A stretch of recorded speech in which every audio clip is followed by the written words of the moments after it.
real joy to be here.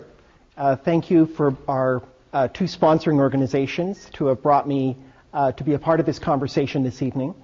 To a degree, those are also what my parentheses on the screen represent, that we are here as a result of two organizations that have a lot of overlap in terms of looking at how ethical imagination and ethical practices work in our society. But this is actually my operating metaphor for much of my consulting work, for much of the work I do with in teaching around ethics, which is that we have developed an ethical consciousness so far that's largely one parentheses oriented, which is avoiding wrongdoing, which is a culture of compliance. And I'll get into some of the data around this and some of the experiences around this. The second parentheses is to remind us that ethics is also about possibilities. It's also an imaginative, creative, problem-solving tool where it's not just about not doing the wrong thing, it's also about doing what's right and what's possible. And we've lost much of that, especially in business, but also in a lot of the government organizations that I work with, where we've become very, very compliance-oriented to avoid doing wrong. The point about this second parenthesis is to remember that the skill set for doing what's right is not the same skill set as for avoiding wrongdoing. It's not an enforcement function, it's an imagination and to a degree a human compassion function. So my conversation today, recognizing again that we have two sponsoring organizations, is going to provide some background facts. Where are we today, especially in a Canadian context, but in a global context, because this is an issue that burns for a lot of people around the world today, this idea of where we are from an ethics and social responsibility perspective. So what are some of the quick facts that can situate our discussion? What are the current practices? What are people using as ethical resources in their organizations right now? What are the possibilities? And what are some of the smart organizations actually doing to get beyond simple compliance?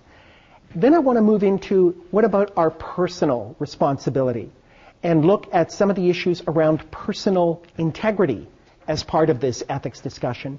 And then just close with a few more examples for you to look at.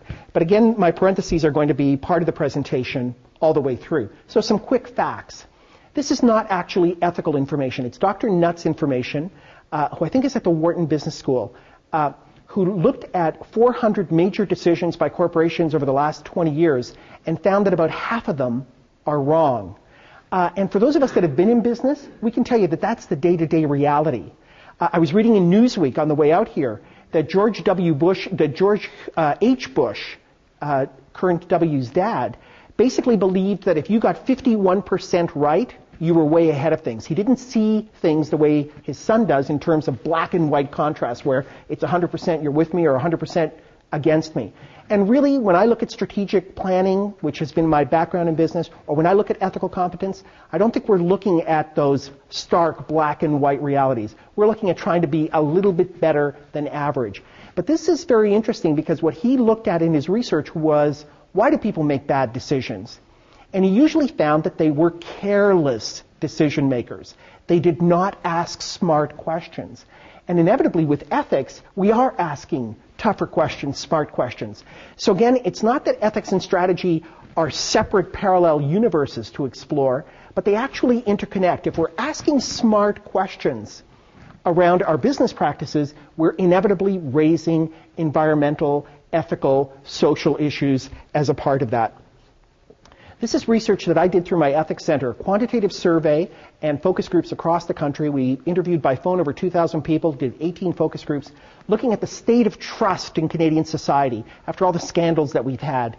Not just public sector with government sponsorship, for example, scandal, not just in the private sector with some of our corporations, including some of our banks who were brought into complicity around some of the Enron problems, but also the fact that we've had major scandals in our trust institutions, our churches, our police forces, the RCMP, for example. For Canadians, that the military went through that period post the Somalia incident, where there was a real besmirchment of a major institution. So we went out and actually asked people where we thought we are as Canadians in this idea of social capital and trust. We found that 8 out of 10 Canadians, and we only took sort of the top scores on this, said it's a much less trusting environment. I extend much less trust than I did 5 years ago, than I certainly did 10 years ago. This is significant, and I'll come back to it later on. This is research from Edelman's Trust Monitor. And what it shows is that suspicion is actually not a passive attribute. This is 2005 data reported last year. We don't have the 2006-07 data, but should be coming in the next month or so. But basically, from a Canadian perspective, 79% of Canadians, one way or another, boycott organizations. They withdraw their custom, they withdraw their support for organization on an issue of trust or values disconnect. And they're not passive. 64% badmouth those organizations.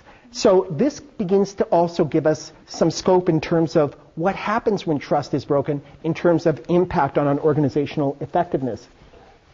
This was out of a US magazine that reported that that Walmart's own data shows that 14% of its users are what Walmart now calls conscientious objectors. People who do not go to Walmart on an issue of values disconnect. They don't like their labor policies, don't like environmental policies, whatever it is. For those of you that have been following Wal-Mart, their business model, which has been incredibly successful, has actually plateaued. They've not been able to keep up the momentum. To lose 14%, and this number is growing for them, of your catchment area, of your potential customers, has a huge impact on your growth opportunities. But these 14%, again, are activists. They're people who are vocal about their dissent. So they have a huge impact on the reputation of the organization. Now, Walmart, as you know, has been trying to do different things. They've introduced green policies. They want to have the greenest truck fleet in the world within a 5-year period. But they've also stepped into it big time. For those of you that have followed it, where they were subsidizing pro-Walmart blogs on the internet. And of course, people eventually found out who was sponsoring this information, and it actually then turned around and hurt their trust that much more. We are now in the midst of really thinking about environmental issues in a different way, more concern around global warming. Had the recent Bali conference where it looks like even the United States is going to finally be coming on board, or at least they're talking beyond this administration. I wanted to point out, though, that the Brundtland report, which gave us many of our terms and issues around sustainability, was published 20 years ago. For those of us that remember when that report came out and how important it was and the kind of future that it laid out, it's a shock to recognize that it was 20 years ago. Now, one of the reasons why it's important, one of the reasons why I bring it up, is because when we look at social change, when we look at increasing gas mileage from an environmental perspective, or dealing with other major cultural changes, organizational changes, to be more responsible around the environment, we can't do it all in one shot. You know, the car companies are saying, we need time now to improve gas mileage based on the new standards that were laid out in the U.S. The point for this chart is to remember that if we had started on a 5-year continuous improvement program 20 years ago, we'd be 100% better today if we had made decisions about incremental change. The point from an ethics perspective is that we always want to catch the big problem. Now it's sustainability, or it was accounting corruption, or whatever it is. The real ethical reality, again, thinking about that second parenthesis, is making day-to-day smarter decisions. Practicing ethical thinking and ethical practices on small things, first of all, so that they build up cumulatively over time, which is the point of this slide. But secondly, how else can we be ready for the tough ethical decisions that we confront if we haven't practiced and developed a vocabulary and a comfort level in day-to-day interactions? So this is sobering because it says we've got serious work to do, not just on environmental issues, but on a lot of corporate change issues, but we need to start and make serious, incremental, total quality kinds of incremental improvements. As a matter of fact, I often call it total integrity management. Operates just like quality, day by day, finding ways of improving it. Now, this environmental issue is not new. This was a shocking statistic for me, and it's a client that I've worked with quite a bit. Sony's PlayStation 3 uses 7 times the energy that PlayStation 1 did. That's a staggering number. Now, why is it important? Well, because about 20% of our electricity usage in society now is related to electronics, to our computers, to our video games. Sony has made a bunch of strategic missteps Those of you that have been following, remember Sony owned Columbia Pictures, and they sent out false ads with recommendations and endorsements from false journalists promoting their films. Later, as part of their attempt to protect intellectual property, they encoded on CDs basically software that would implant itself on people's computers and overtake and protect without telling us as consumers that these things were happening. So over a course of the last 10 years, Sony has repeatedly crossed the line. And this to me just tells me that they're out of step with a huge social change around environmental sustainability. But it's sobering. 7 times more energy than the product number one, PS1, which came out, I guess, about 7 or 8 years ago now. This is pulling together 2 pieces of information. The Hitachi Foundation, based in New York, does an annual survey of CEOs and what they're thinking, where their commitments are. Remember, I think it's today or tomorrow that the Davos International Forum brings together international business leaders all over the world. Their theme this year is collaboration. They've been talking, I think last year it was around corporate citizenship. So the idea of social responsibility is percolating. 56% of CEOs believe that environmental and social responsibility issues are not only important to their organization, but have a material impact on the effectiveness of their organization. In other words, their bottom line, their future sustainability as an organization, hinges on developing capacity in this way. There's a group in the UK called Accountability that monitor what organizations actually measure. And of this top tier of organizations, because we're really talking sort of the global Fortune 1000, 56% are claiming high level of importance, only 11% are doing any metrics. Why is that important? Those of us that are in business know that business only does what's measured. You need the metric in order to change behavior. As we're not looking at these issues in a serious way, we're not developing the methodologies to actually change culture. So again, one of the issues that for some people is an integrity issue. How can those numbers be such a disconnect? I spoke at the Co-Roundtable last year, which is an annual gathering of business people from Asia, Europe, and North America to look at good governance practices. This organization has now been around for over 20 years. A German professor was there who presented his research of sort of over the last 5 years, where he was looking at the correlation between good ethics and good business practices. And he presented the data to us that showed that there are now over 260 studies around the world that show that linkage, that show having good corporate conduct, asking tough ethical questions, being proactive on a social responsibility or citizenship perspective actually makes a material difference to the business. They do better. Now, what's interesting in sort of the stuff that he showed us was that it actually is all the stuff that, from a business school perspective or from a consulting perspective, from a business literature perspective, those are the common things that we normally teach, which is people are inspired to work in an environment where they can make a difference. Organizations that are trusted recover from mistakes faster. They have more credibility to play with. They also have a longer-term view. So they're doing the short-term, but they also have long-term vision that pulls people along. So the kinds of things that we talk about as being good business practice are an embedded part of also good ethical thinking. And the two things are complementary. That's not to say, even though there is a strong business case emerging, that it's only because of a business case that we should think about being ethical. Of course, there are other things that we have to worry about. This was my summary of, again, pulling together 2 pieces of information that were in The Economist last year. And they dealt with national competitive levels in one OECD survey that was being looked at. And then they basically compared it to various indices like Transparency International's indice of the least corrupt countries in the world. And what was interesting was they found a correspondence, that the countries that have the most competitiveness on a global basis are also the countries that have the most developed governance and to a degree the most sophisticated sort of ethical instruments for their managers. So we talk about how capitalism and markets need the rule of law. This is beginning to show us that it also needs the rule of trust, that social capital is an important part of how commercial mechanisms work and also how organizations can invest and grow. And this has implications for us in Canada, because for those of you that have been following our progress on a Transparency International basis, we used to be 5th. I think it was 6 years ago we were number 5.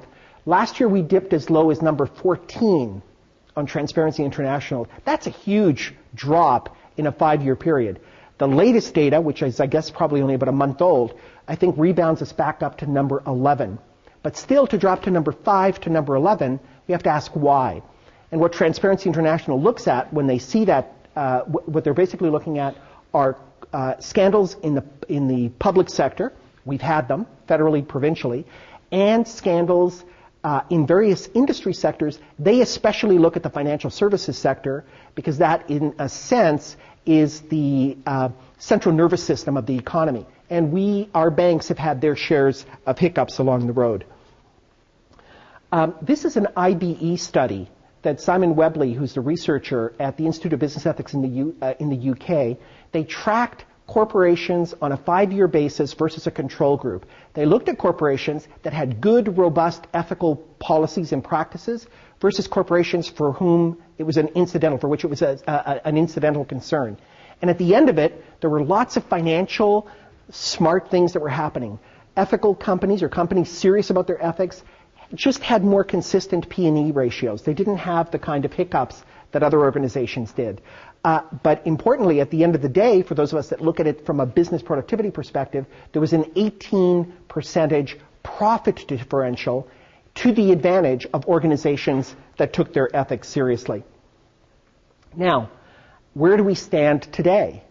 From a global large business perspective, but also from a government perspective in this country, from a sort of best practices perspective in this country, about 95% of organizations today have some type of code in place, either a formal ethics code, a code of conduct, some type of mechanism of commitments in place.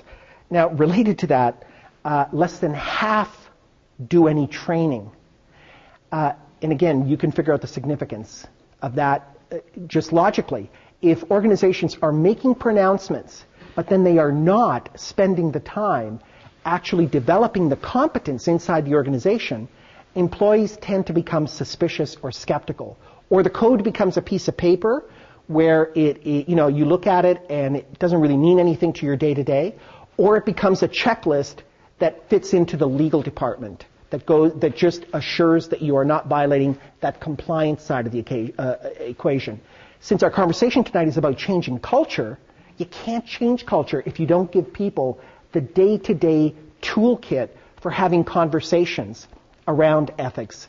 One of the things you heard in my introduction is I teach directors. I teach in the Directors College, and these are all largely CEOs in their own organization who sit on boards in other organizations. That's what our board population is comprised of.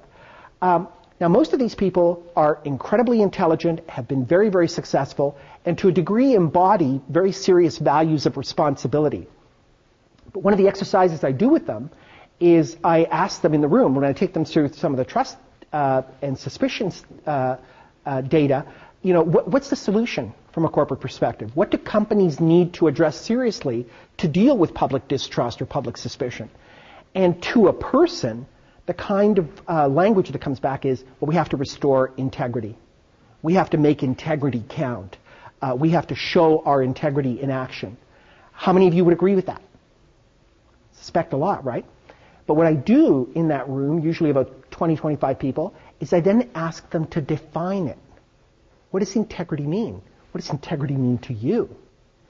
And these very, very smart people will go around the room and give very partial, very either complicated or very simplistic kinds of answers. First of all, in hearing all the answers, they'll come to a recognition that we don't have a common vocabulary for it. So if you're in an organization and you say integrity is our value, how are people to interpret that? You have to have conversations. You have to give them the specifics that integrity in a journalism organization. I did a major sort of integrity exercise with a national news organization. Well, journalistic credibility has been falling. Journalistic ethics are in need of renewal. But what it means is in part the responsibility for the journalists to take on as their professional standard, but part of it has to come from conversation with the public, which is a very different user of information today than we were 20 years ago. We're not sitting back waiting for the news people to tell us what's going on. We are interactive. We have all sorts of resources available to us. We are, in fact, influencers of what that message is that's coming back to us. So a whole different conversation around journalistic integrity has to happen than, for example, if you are in the food manufacturing business, where integrity today is going to be dealing with issues like transportation of food across vast differences. So there are different aspects that have to be worked out by each organization. If we don't train, how can we do that? This is the Canadian data from Environics, and I think they do this on an annual or every 2-year basis, and this number has pretty well been the same for the last 10 years, which is about a third of Canadian employees, average people in average work situations, report having seen an ethical transgression in their own workplace in the last year. And in many of these organizations, we can assume that 95% or a large percentage have ethics codes, so it's not like the piece of paper isn't there, but they see something that they believe is wrong. Again, this goes back to the previous slide. If we don't train, if we don't bring rigor to it, it's like total quality. You can't claim it. You have to manage each of the individual components to get to it. That's a pretty staggering figure, and it probably underestimates it, because I think it's probably a higher number. I think people are reluctant to talk about it because it also reflects on them. Most people are proud of where they work. But it just shows how complicated this reality is if we don't create the competence and the vocabulary for dealing with it. This is research from a branding company in the United States called Monitor. And they looked at service industries. They were looking at food service, I think also at financial services. And they found that it takes 6 to 8 experiences of quality or of excellence or of satisfaction in consumer terms to recover from one bad experience. This is really important stuff because it actually is what our parents taught us about trust. They tell us it takes a long time. You have to earn it. You have to show it through what you say and what you do. And over a period of time, you will earn it. You can lose it really fast. You can blow it really fast. And then it takes time to come back. This begins to give us a ratio to work with. And it's not the ratio that we usually go to. When we have a breakdown in a workplace, we usually come up with a solution, announce the solution, and then move on to the next problem. What we're not doing is investing in the surplus that really is important to any discussion of social capital. So with that as sort of the background, those are the facts as I pull them. And you can, there's a lot of information. The New York Times this week ran a summary of the most recent auto show, which I guess was Detroit. I don't remember where, but the North American manufacturers just unleashed a whole bunch of concept vehicles and new models. And what they basically said was Jekyll and Hyde. For every fuel-efficient plug-in, there was also a big new luxury, something that was introduced. So we are speaking this language of responsibility. Those of you that follow the auto industry also know that they have resisted higher gas mileage in the U.S., where really our standards are set as well, every step of the way. They've not at all volunteered any of these things. So they're now running ads telling us about, the Escape is a hybrid and, the Volt is coming from GM. But every step of their behavior is still old paradigm. Which brings us to what I call the trust paradox. In the past, really up until 5 years ago, we were losing trust as institutions, as political institutions, as corporate institutions, because we were not paying attention to ethics and governance in a serious way. I'm making a generalization. But really our consciousness shifted around Enron, and now what we're finding is that the trust is still leaking away, the suspicion is growing, despite what we're doing from an ethics perspective. I find this very humbling as a business ethicist. I find this very discouraging, perhaps, about the things that we've actually brought to the business ethics discussion, that it actually hasn't turned this thing around yet. Now, again, some of it is time. Some of it is that we do live in a climate of suspicion just because we're more informed. It makes sense not to be as trusting as we perhaps were as Canadians. I know talking to Alan Gregg about this and some of the research he's done, Canadians used to be very deferential. If the government told you something, you believed it. If the church told you something, or if the police person who pulled you over told you something, you respected the authority. It's not where we are today. He said in his research, it's like we've gone from deference almost to defiance. If the politician says it, there's a spin. There's got to be a hidden agenda there. That doesn't give us very much capacity as a society to get to real problem solving. We've got issues around healthcare. We've got issues around this Afghan mission. We need to hear each other. We need to raise suspicions. But we have to come to some constructive consensus. And that requires social capital. But this, to me, is the dilemma we face for any of us that are working in this area, which is that our codes and our governance practices and our corporate social responsibility practices are actually not dealing with the issue of suspicion and fading trust. Why? I think primarily because we misunderstand the nature of trust. As I said, we've put our ethics systems in place in organizations to prevent the next scandal. That's really what we want to do.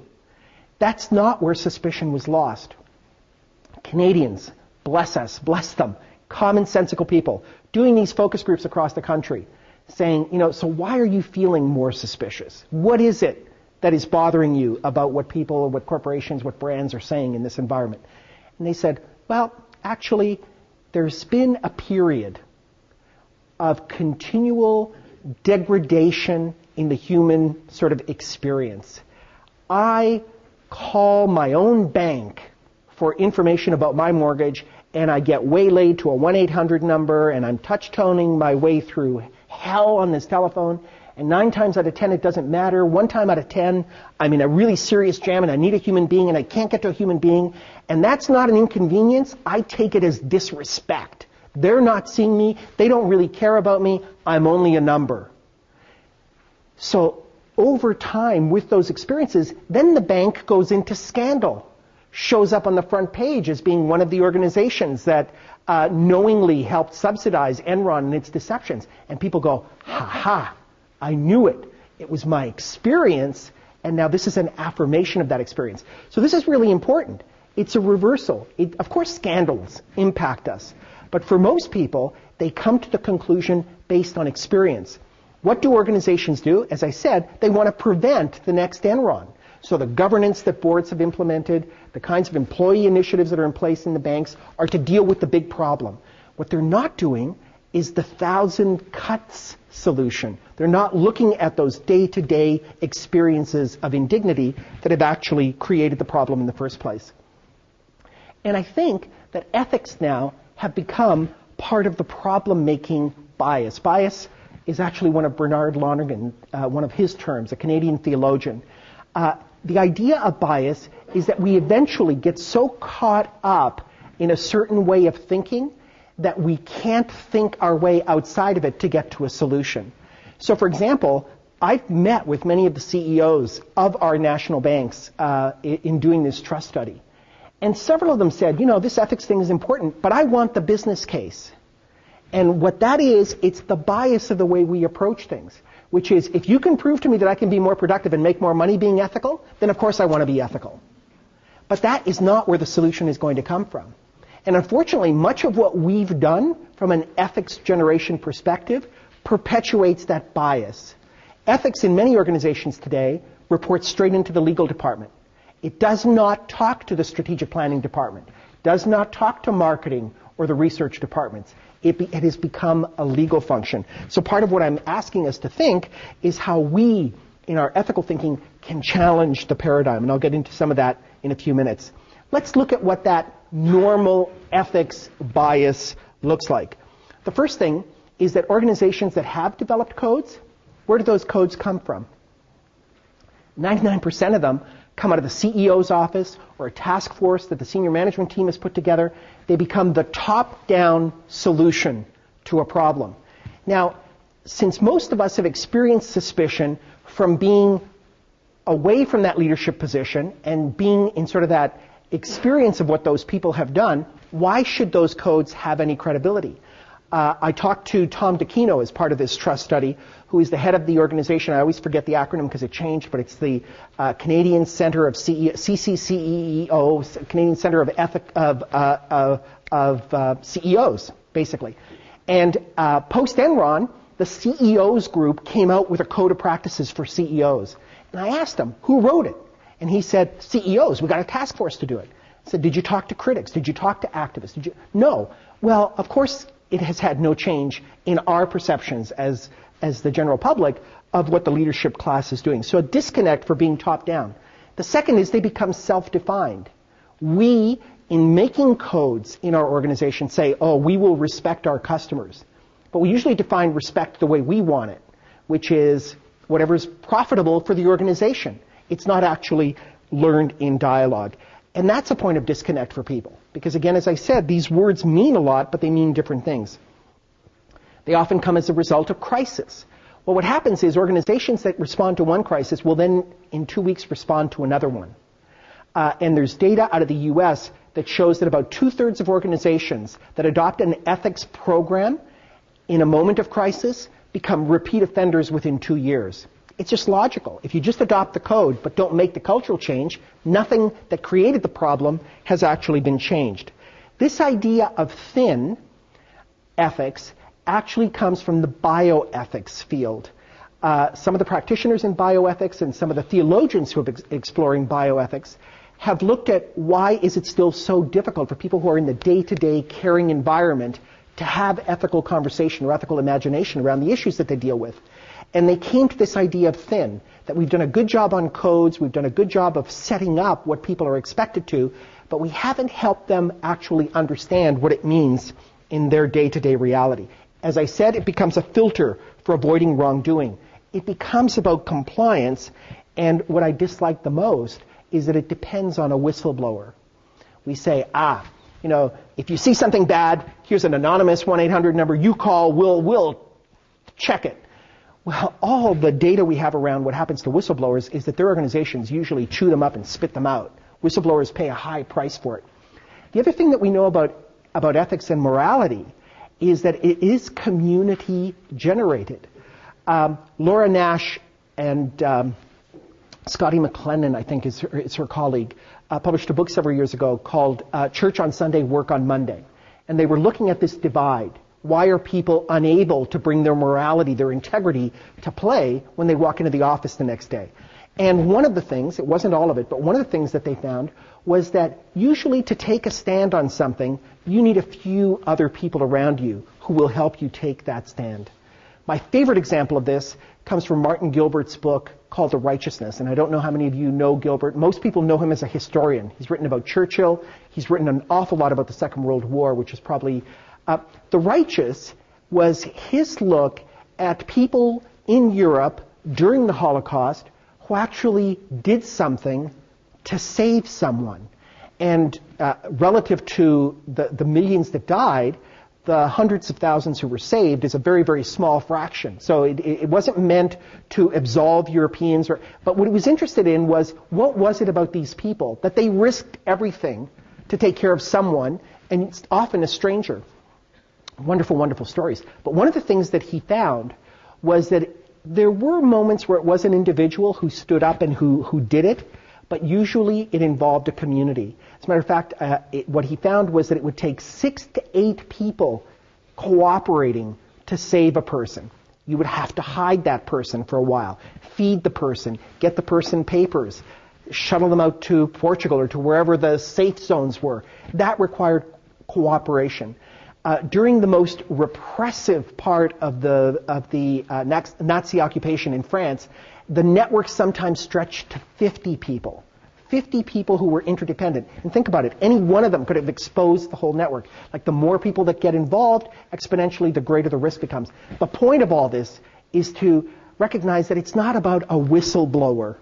Few of us have the courage to stand in front of the train of an organization that's moving down a set of tracks. But if we have a community, if we have other people we can talk to about it, we can raise the questions and then begin to develop the courage to stand in front of it. So how do we begin to thicken our ethical capacity? And again, this is Howard Gardner's work. He's done it with Mihaly Csikszentmihalyi, I think is the pronunciation of his name, and Damon is the third author. A book called Good Work. And he looked at cultures, at organizations, at industries where ethics count and ethics flourish, and also what sort of disrupts them. And what they found was that there are basically, in these parentheses, three components that need to be in vigorous dialogue and in sort of mutual learning. One is the profession itself, the professional body. So the medical association, the legal association, the food marketing or the food canning association, whatever it is, the professional body needs to be always scanning the horizon, looking at the issues that are challenging to its particular reality, and coming up with ethical responses, with new language, with new tests, with experiments to deal with it. One of the things that they found is that if the professional body does not have serious resources in terms of holding people to account, the weaker the organization, the weaker the ethics practiced in the organization. But ultimately, it's a confirmation of Martin Gilbert's thesis, which is we need each other to be ethically strong and ethically vibrant. The second component, which I'll talk to in a little while, has to do with our personal integrity. All of us are maturing. All of us are growing all the time. But sometimes, from a managerial perspective, it was very interesting doing this trust work because people would say, I've gotten to a very senior position in my organization by being very, very intelligent around sales or strategy or whatever. I've never had to learn or I've never developed, no one's ever challenged me on these ethical issues. So there's always a need to continue to manifest and grow, and I'll get into this in a few minutes, our own integrity. But the idea of the profession we belong to and our own ethical competence are hugely important. We should be learning and cross-learning all the time. But what the researchers say is that that is not enough. You can end up in almost expertise rut where the professional body, because of scientific data or whatever it is, can convince itself and the practitioners, the individual person who may be on the front line, because of their own sort of perspective on things, end up having a language or a conversation that excludes the society at large. And one of the examples in the book was actually what happened with Monsanto when they first came out with genetically modified organisms. They had done due diligence as far as they were concerned. I mean, if you read some of the material that the CEO at the time was talking about, they thought they were changing the world for the better. They thought they were doing something that would advance humanity and make hunger go away. And of course, they wanted to make a really good profit at it. And talking to their, scientific association, they thought they were doing due diligence. The gap was that society wasn't there. The Frankenfoods protest movement that sprung up, especially in Europe, but also here in North America. So there were experts talking to experts, and they weren't taking the time either to learn from society or to help society develop the tools for understanding that particular situation. So it's a complex dynamic. It's not about a piece of paper that gets circulated in an office. It's about how our business, our organization, interacts with the industry association at large, but then also how it interconnects with the society that we work with.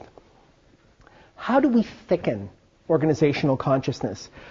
It's helpful to look at examples. And these are some examples that I've worked with, or examples from our Canadian context that hopefully some of you will recognize.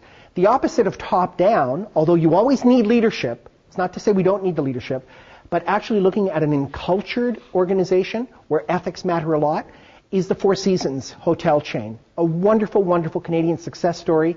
I don't know what the next chapter is going to be now that Izzy Sharp and his other shareholders have sold it to, I think it's Prince Kingdom or Kingdom Holdings. It's now no longer a Canadian company. But for those of you that have tracked how Izzy Sharp has managed this company, how they've recruited employees, how they've treated employees, he and I spoke at a conference that the conference board put on several years ago, and he said, everybody wants to match me on quality, so they bring in total quality programs. And actually, they're not touching the button, because it's not for me about quality. It's about total ethics. It's about a total ethical management program. And because I treat my employees with ethics, because I treat them with dignity and respect, that's what cascades to the customer experience. So as long as they keep putting in systems and miss the human factor, they're not going to catch me. And there have been all sorts of articles written about what they do when they open a new chain. They don't look for experience. They look for the quality and sort of the ethical orientation of employees. It's a wonderful Canadian success story. I'm just sad that it's no longer Canadian. Another one invented here in Canada is the Dove campaign, around really reimagining the idea of beauty in society and taking a much more responsible approach around the way the human body, especially the feminine body, is portrayed in our media imagery. Now, Unilever is a big multinational conglomerate. They have lots of other sort of bad, social marketing kinds of programs that are built in within the culture. What's interesting here is that it was a Canadian marketing and a Canadian ad agency that came up with what has now become this worldwide Dove program of investing and helping society understand the kind of pressure we put on especially young women, young girls, around issues of body image. They've created this self-esteem fund. They've done communications around helping parents and young girls have dialogue about this. It's quite an interesting, and I think our evidence is still out on it. Their sales are really, really strong, so they know it works. We know that it resonates from a brand trust perspective. Is this a fad? Will this carry on? But again, it's important that someone had the imagination and the commitment to step out of the box and begin to move the corporation in this direction. Those of you that are looking at the cosmetics industry know, of course, that L'Oreal bought the Body Shop, and many people thought that that was the end of the Body Shop ethos. What seems to have happened in the 2 or 3 years since that merger, that acquisition, is that actually some of the Body Shop social responsibility practices are now becoming benchmark within L'Oreal itself. Heard the president of L'Oreal Canada talking about it. So these things can make a difference in the way large organizations behave. Another aspect of this, rather than reacting to crisis, which is where we start, is to also see what is possible. And for those of you that know about P&G's involvement in the United Nations Poverty Reduction's Millennial Goals, as a corporation, I've worked with P&G. I know their strategic disciplines. I know, how bottom line they are oriented. But when they took on this initiative, they decided to make it corporate and they decided to make it global. And their area of focus in helping the United Nations meet its poverty reduction goals, some of you may know this, was to really focus on water purification. Now, why? Most development hinges on health. Most health hinges on having clean water. We take it for granted. Most people around the world don't have that luxury. They took it on because it is a factor in economic development and in community development, also because it lends itself to their technology. They are a chemical company in many ways. They've got products, pills, that help purify water. So there was an alignment between where their capacity is as an organization and what their vision is in terms of giving back a little bit to society. But being P&G, of course, they had to think this through strategically. And they've now shifted. They've actually given us a new concept where they no longer talk about corporate social responsibility, but corporate social opportunity. And they mean it both ways. They mean it in the sense of how do we help fulfill the millennial goals, bring people out of poverty so that they have opportunity to participate. And then secondly, as in C.K. Pralahad's book about the huge market amongst poor people, is that these are people, of course, that need hygiene products. That is part of economic development. It's part of their health. It's part of their human development as well. So there's a business opportunity, but it's driven by this social opportunity. So this idea of corporate social opportunity, and they've got levels for it. There's one level where they just, almost in philanthropy terms, give product away, send their managers into field to experience the reality of these developing communities, these impoverished communities, so they can bring ideas back to the office about how to be more effective in that regard. The second level, of course, is that what they're finding is that in serving these markets, they're learning an awful lot of stuff that can help them as an organization. So, for example, to decompose detergents that we use or soaps that we use every day, you need an awful lot of water to flush through the system. You have to have endless streams. They can't sell those same products in these markets. These products have to be reformulated to be much more water responsible. Guess what? Europe, North America, especially with global warming, we all need water responsible hygiene products. So there's an interactive co-learning kind of thing that's happening that's very, very important.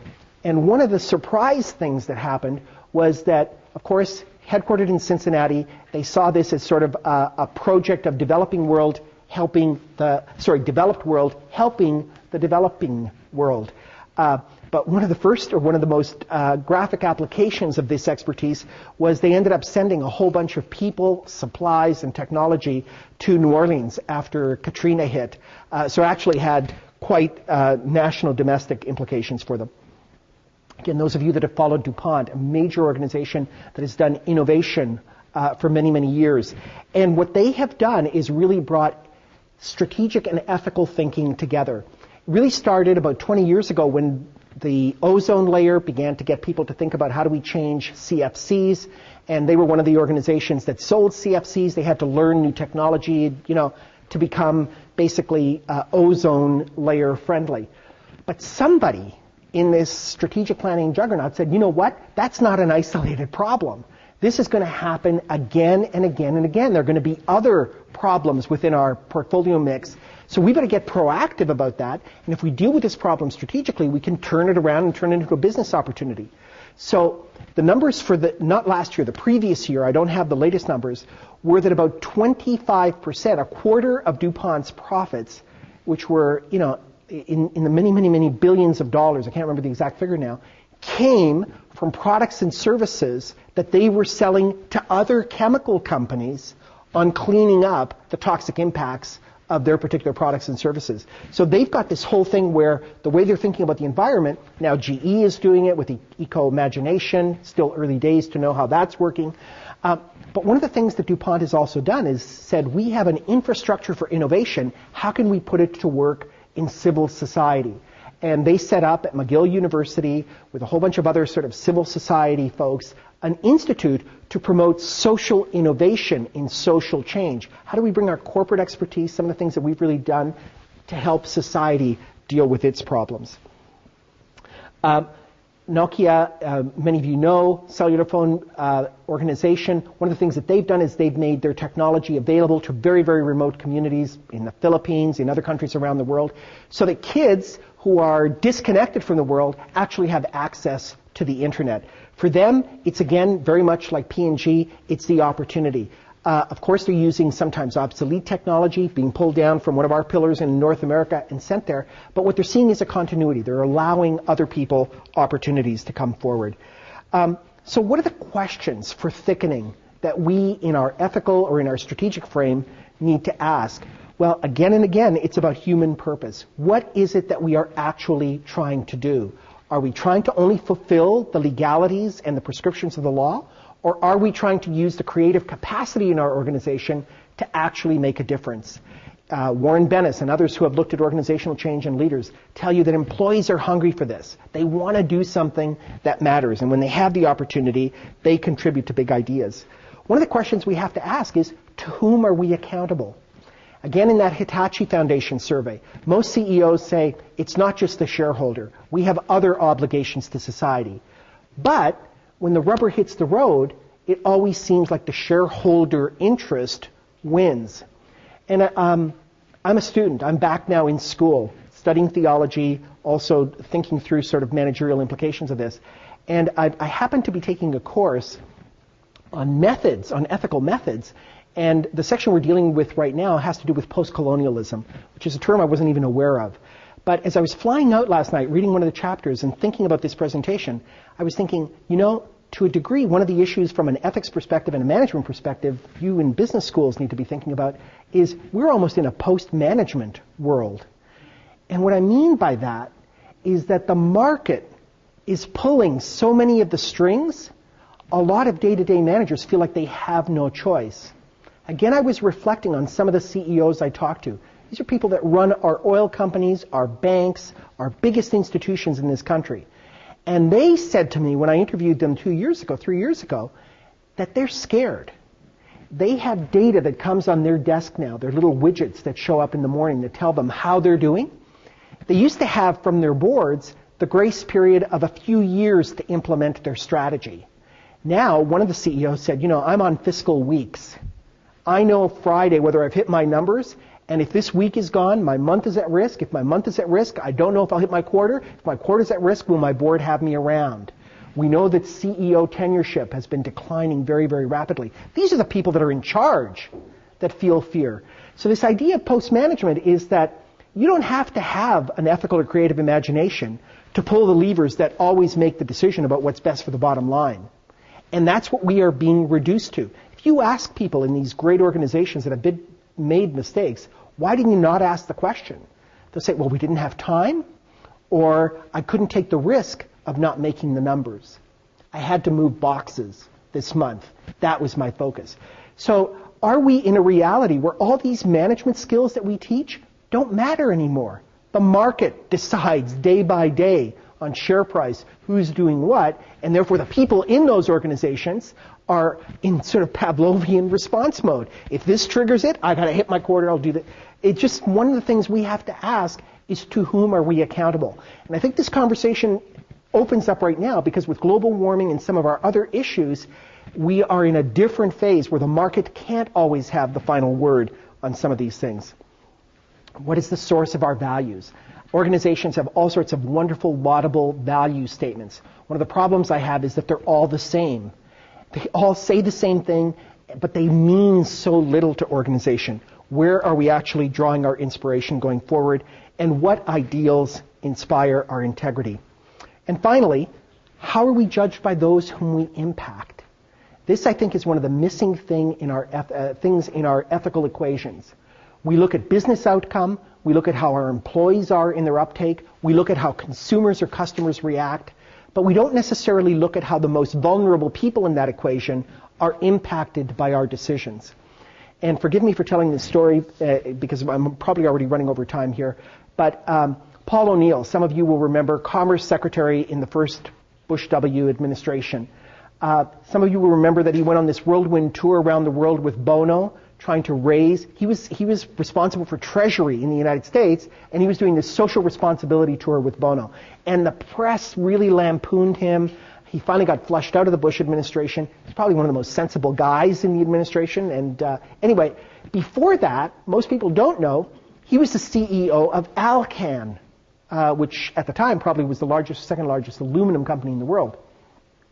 And for years, social activists, mostly nuns, who bought shares in the company so that they could go to the annual meeting and say, why are you doing this?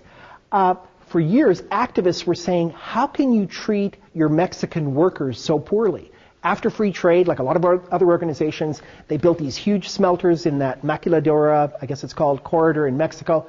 And so for years, for 4 or 5 years, he'd be at an annual shareholder meeting, and these nuns would get up and yell at him, and he finally, being, true to character, what we saw with Bono, he got on his plane with an HR officer and went down and said, no, I don't want any presentations. I want to go home with our Alcan Mexican workers. What he found were that people who wore Alcan overalls with the proud corporate logo would go home at night into hovels that didn't have running water, didn't have electricity, and he was so outraged that he instituted a program where they created company-sponsored housing. Now, is that shareholder value? I mean, that's one of the equations, of course, that CEOs are trading off.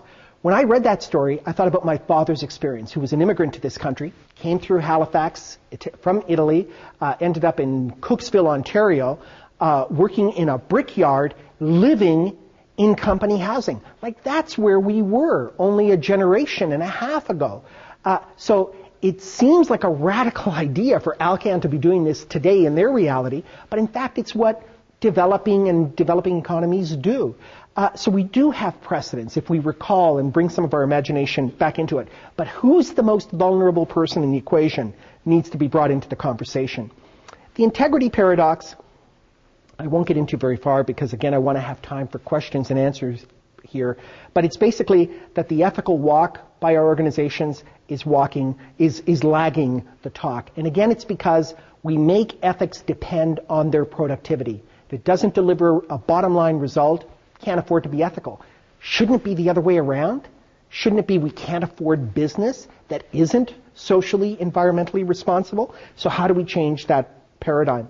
And this idea of changing our anthropology from lean and mean. This is where we begin to get into some of the moral development.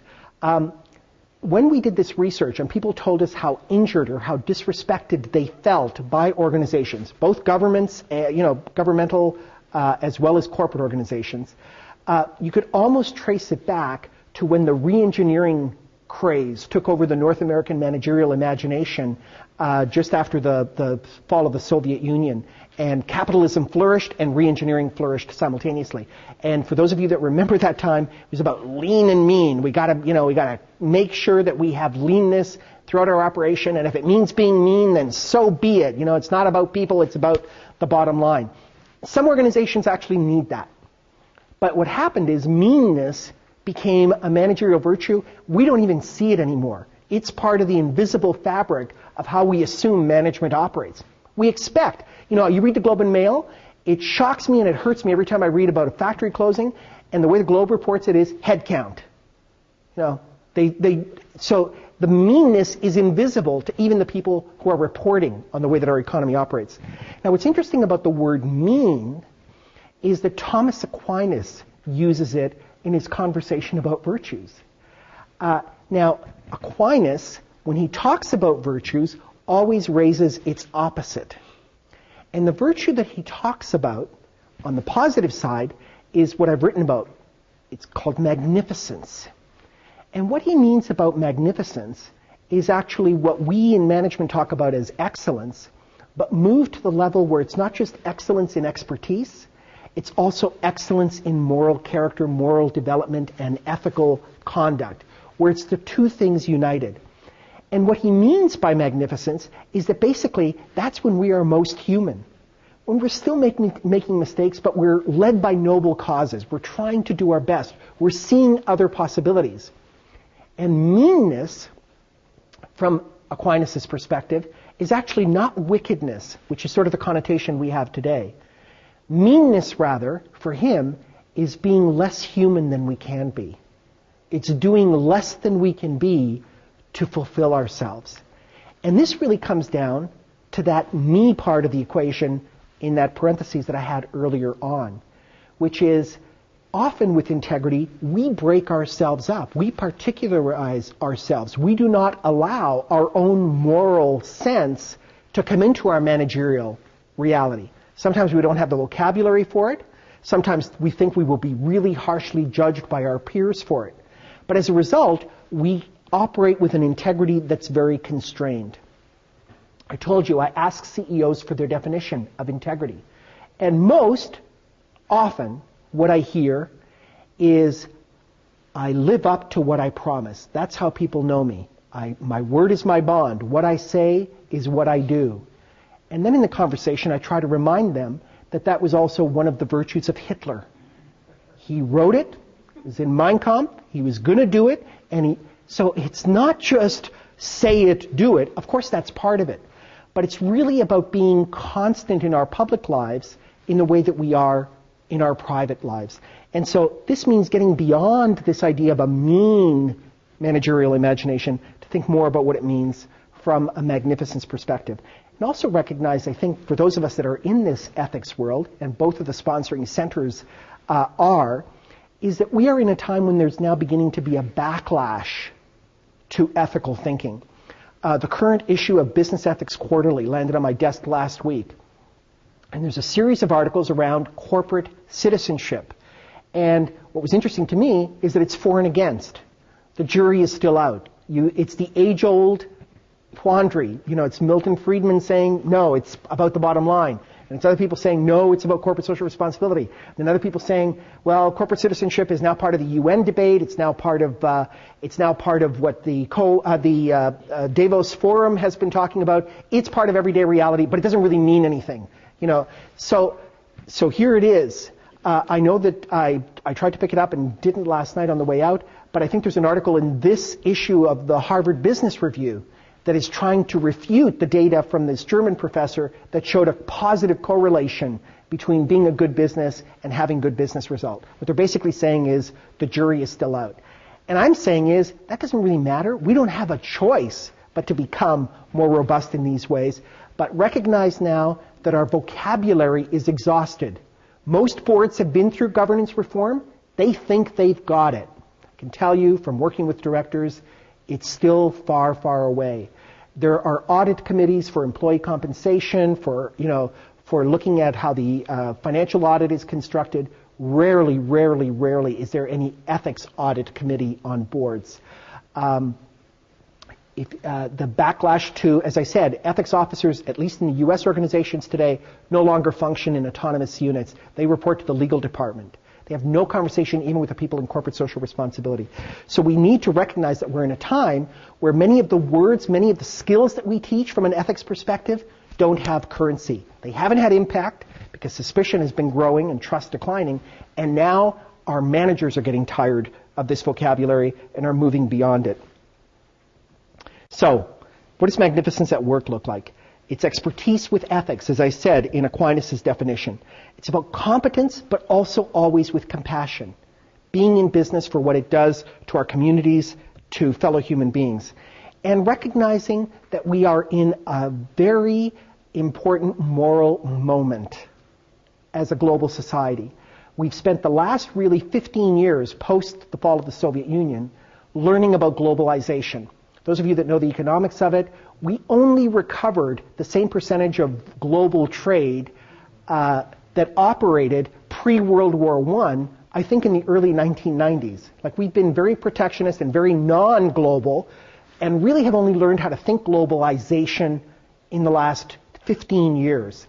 But we're in the early stages of this transformation. And I've tried to talk about this as it's about globalization. We still look from a global perspective as what's the benefit to me? How can I outsource to get the lowest cost labor somewhere else? And what we are confronting, if we look at global warming, if we look at other issues around social justice, if we look at the whole complexity, not necessarily the clash of civilization, but of the contesting of civilizations where identity is being challenged and people are trying to say, well, wait a minute, I don't want a McDonald's culture. My wife and I live in Italy part-time. We have a 600-year-old farmhouse way out in the fields of Tuscany. The town next to us is a town called Città di Castello. It's one of 80 towns in Italy that has declared itself a slow food zone. What does that mean? No fast foods. No McDonald's, no Kentucky Fried Chicken. That's one. But secondly, in Italy there's a tradition where you go home for lunch. It's a 3.5-hour break. And they've maintained that you have that time with your family. You have that time with your community. And when you walk through those towns at sort of 12:30 Italian time, all you hear are television sets and the clinking of china as all these Italians are home eating. Now, is there an economic penalty to that? No. For those of you that have followed Michael Porter's work on nations and competitiveness, Italy has the second most productive GDP growth after Japan in the post-war period. So they're able to do a little bit of both. They do it the Italian way, and they still manage to compete. Is it perfect? Of course not. But all to say that we are in a moment where we all have to think about not just the I part of globalization, but the we part of globalization.